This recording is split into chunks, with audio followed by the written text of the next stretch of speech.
Hey, good morning. I'm Valerie from the Hollywood Times, and I just want to welcome you and let you introduce yourself, please. Thank you. Good day, because here it's 6 p.m. Oh, true. And I am Mimi Vlaovic. I'm a writer-director who is born in Belgrade, Serbia, and is living in London for the past 5 years. Um, I've been working a lot in the industry, have quite a few films behind me, but my last film, Your Guardian, has made the biggest success yet on the festivals. And I've also been nominated for Young Director Awards this year. Beautiful. Thank you. Thank you for being with the Hollywood Times today. I know it was a little tough to get our schedules, our times correct, and but we're here. So perfect. Exactly. Thanks. Yeah, wow. This film has so much heart, I was just in tears. So I'm Oh, gonna wow. yeah, for sure. For sure. You're amazing. And you obviously must have went to the London school, correct? To film? Yeah, the London Film School. Yeah, that's Yeah. correct. All And this right. is my master graduation film for it. Yeah. Okay. Um, what a powerful story. Does it come from a personal place or experience, someone you knew or or is it purely a fictionalization of what happened in the 90s to so many couples in ear-torn Yugoslavia? Yeah, it's really personal because it's based on my family members. The events didn't really turn out in the way they did in the film. I kind of did a Tarantino motive and sort of rewrote the history for my parents, basically. That's it's the story of my parents. But the main character, Mina, is also has a lot of me in her, because I've been struggling to. I've been I felt quite claustrophobic in my own family, which I feel is very common in like ex-communist countries and also collectivist cultures, where almost every one of your major decisions is a group decision, is a family decision. And even though it's beautiful to be close to your family, and seek their advice, I do think that I felt like I need to find out who I am on my own. So that's kind of one of the reasons I've moved abroad. And then I realized that my parents attempted to move abroad in the same age of 22, which was 1992. And then I kind of got more and more interested into their story, and I was very interested in why my family is still very like um, they weren't. My parents were supportive, but my grandparents, who still play a big part in the family council, which is interesting, I think, especially for Western families who maybe don't function the same way. They were very much against it, and they are still, I think, hoping for a day that I'll come back and and be like, you were right. It was horrible being a girl on my own in London. So yeah, that's why I kind of recognize the transgenerational pattern, and I saw that my grandparents are traumatized from my parents trying to leave in 1992, and that's why it's kind of um, going on me now as well, Yeah. transferring. Yeah, because the godmother's advice about love being, unimportant, is that typical of the view of adults in the Eastern European countries? Or do you think that it's a universal feeling among that generation everywhere? Mm, I wouldn't say it's typical for sure, because both my parents are really romantic, and I don't know if you would agree, but I feel like a lot of pop culture from 80s and beginning of the 90s was very romantic and kind of promoted this view of very like intense um, and impulsive love, which can be good or bad. Now it's very different. I feel like now we're kind of in a place of thinking more about yourself and if you're ready to be a partner. And I don't think that that was the way they thought about it in those times. At least my parents weren't. And I've listened to the mixtapes my dad was recording for my mother, and also she recorded mixtapes back because they had a long distance relationship for a while. And it's a completely different. It's so cheesy, it hurts, but it's sweet in a in a way. So yeah, I think they had a great like belief and hope for love. I think it's maybe people like the godmother character that couldn't fulfill their own love stories for various reasons that give this advice. Sure, sure. It seems that the families both had plans for their young children, but the father has as much as he apparently wanted Mina to marry the young man at dinner and settle into a prefab life, seemed to realize that his daughter was different. Is that why he gave her the passport at the end and let her go? Or does he realize he ultimately cannot slip her from going past the family? My intention was, and we can see the father mentioning why he left his hometown to come to Belgrade, and it was because of love. And once he hears Igor's mixtape, even though he realizes it's young love, I think he relates to them much more than he kind of, for the first time, is able to step into their shoes. And that's why he gives her the blessing. Um, so yeah. Yeah. Yeah. Is the message here at the end of the day that we each must be our own guardian, maybe? Yes, I was really thinking about the way to structure this story. My first draft was 50 pages long, and now I am thinking of developing it into a feature. It is I think quite a rich story for a short film. Um, and yeah, what my biggest how to say that obstacle was basically, or problem was to make it short because of the time and the budget that we had. So I decided to base it in one day. I think we were just talking about the message at the end of the day, and was it that we need to be our own Yeah, guardian? exactly. Thank you. Um, Yeah. so yeah, we based it in one day, and in that whole thing, I was really kind of struggling to think, how do I end this? How do I end this story? Do I give them the Tarantino thing that I wanted, like a happy ending? Or will that translate that she's just stepping into one union, into the other union, again, not having time to explore who she really is?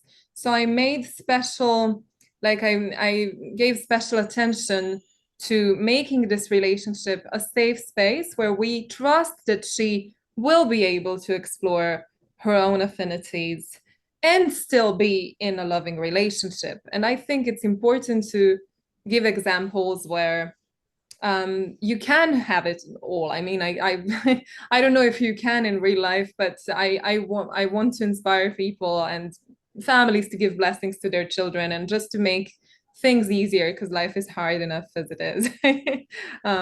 So yeah, that's why I wanted her to have the ultimate happy ending. Although I'm sure you recognize the reference of The Graduate in the ending shot, which kind of still like, okay, now I'm gonna be independent, but that's terrifying. What's next? And that's yeah, that's something I wanted to show as well. So you shot it there? You shot it in London? Did you No, shoot in London? we shot everything in Belgrade, Serbia. Okay.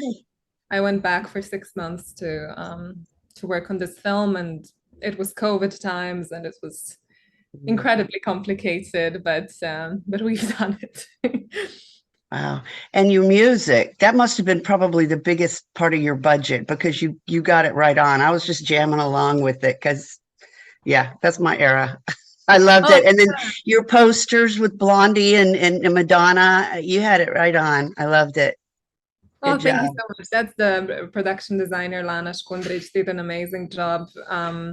I was quite lucky to have my HODs are that have lived in that time during the 90s because I'm born in 95, so it was I needed to do a lot of research to get to the stage where I kind of understand and can show how this time looked like. But it really helped that my production designer and my producer, and obviously my mom was a costume designer, so she was a big part of of just yeah telling us how it really was and kind of giving us her perspective on the events. And the costumes are authentic costumes from my family, well kept and washed, but they are from my Interesting. family from the So is that 90s. what she does or did when she worked?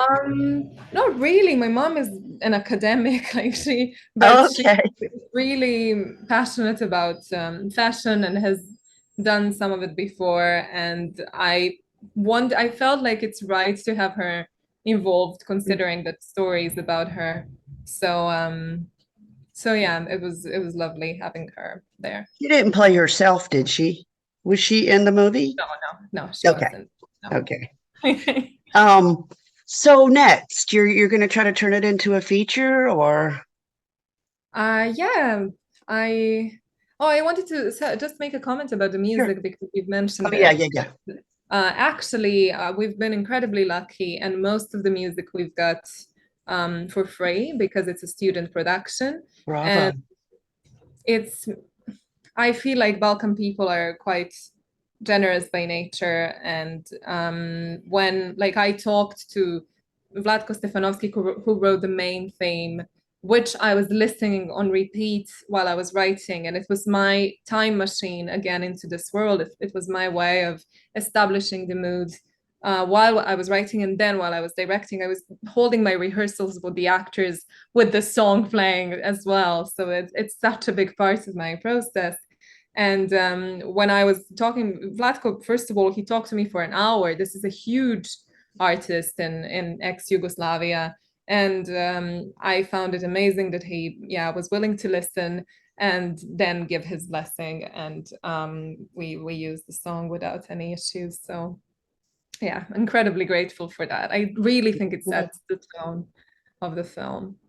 Um, but yeah, I'm sorry. What was your question after that? Oh, just is your what's your next piece of work? Are you going to try to turn it into a feature, or what you going to do next? Yeah, well, I'm very much there's um there's a lot of people that were very impressed and loved the story in Belgrade. We had my film premiered at the biggest Serbian festival that's called Fest, very simply. And it's the festival I volunteered on for years when I was 17, 18, 19. And it was just incredible having my premiere there. So people in Serbia definitely are aware of this film, even though it's a short.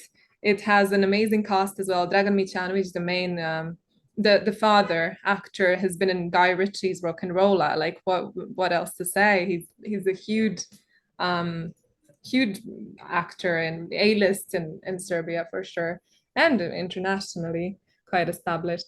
So yeah, I think I'm optimistic about it. I have drafts of the script and I would love to develop it into a longer piece. I'm still considering if the best media for it would be a feature film or a mini series.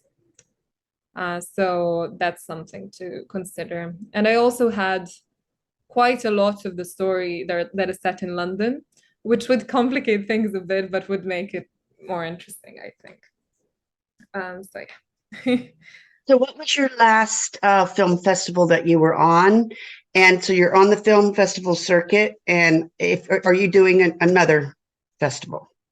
Yes. The last film festival I was on was it's more of an award ceremony, was the Young Directors Awards in Cannes, and that was Nice, lovely. Before that, it was beautiful.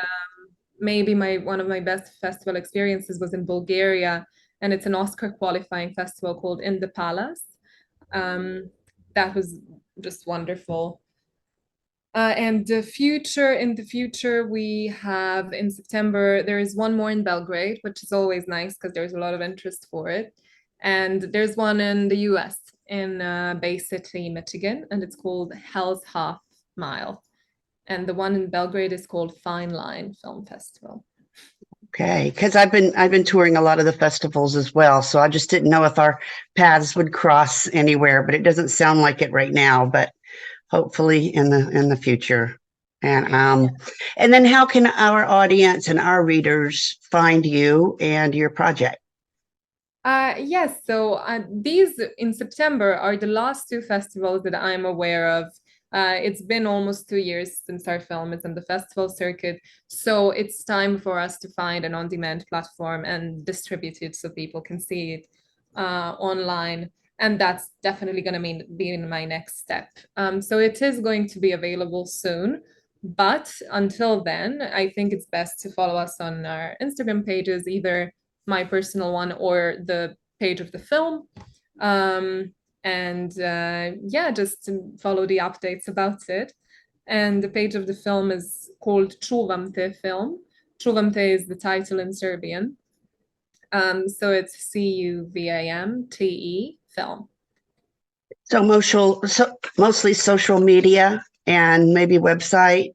I don't know if you do Twitter, if you do Instagram, if you do Yeah, Threads, all that. Instagram. Mostly I think Instagram. Okay. I'm on the verge of millennial and Gen Z, but I'm still an Instagram person more than TikTok. So Okay. I think I'm most active on Instagram. All right, sweetheart. Well, my website is thehollywoodtimes.today, and the YouTube channel is the Hollywood Times Official, and we will make sure that we get you a link to the article, the review, this all social media stuff. So again, I just want to thank you for taking this time with me and the Hollywood Times, and your film is amazing. Keep up the great work, and follow Thank us you. as well. I will absolutely follow you. I've already looked into your website and I Great. really loved it. So yeah, I just wanted to say thank you without like I don't want to be in the interview or anything, but like a coverage is helping me a lot for to stay in the country for the global talent visa. And that's why this means the world to me. So thank you for supporting me in this way. Mimi, thank you. Thank you. You're a joy. I appreciate you and all your talent. Thank Okay. you. Have a good day. You too, babe. Thanks.